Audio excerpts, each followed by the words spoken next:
Two JB mathematics my dear students, most important একটি অঙ্ক আমি বোর্ডে লিখেছি। এটি বিশেষত বিভিন্ন ধরনের কম্পিটিটিভ এক্সাম এ খুবই ইম্পর্টেন্ট একটি অঙ্ক।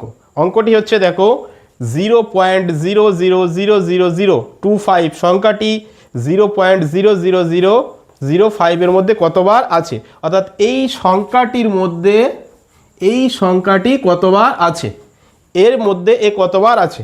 কীভাবে বের করবো আমি? ভাগ করলে বেরিয়ে যাবে এর মধ্যে এ কতবার আছে। তাহলে এত ভাগ এত, দেখো লিখি 0.00, কটা জিরো আছে? 4টি জিরো।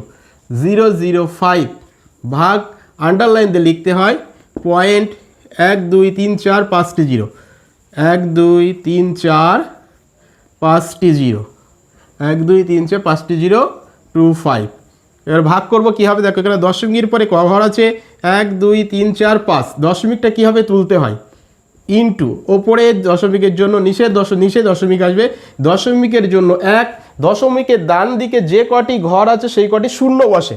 1 2 3 4 5, 1 2 3 4 5 ইনটু নিচের দশমিক তুলব, দশমিকের জন্য 1, দশমিকের ডান দিকে কটা ঘর? 1 2 3 4 5 6 7, তাহলে 7টা শূন্য বসবে। 1 2 3 4 5 6 7, তাহলে এই শূন্যগুলোর আর মর্যাদা থাকছে না।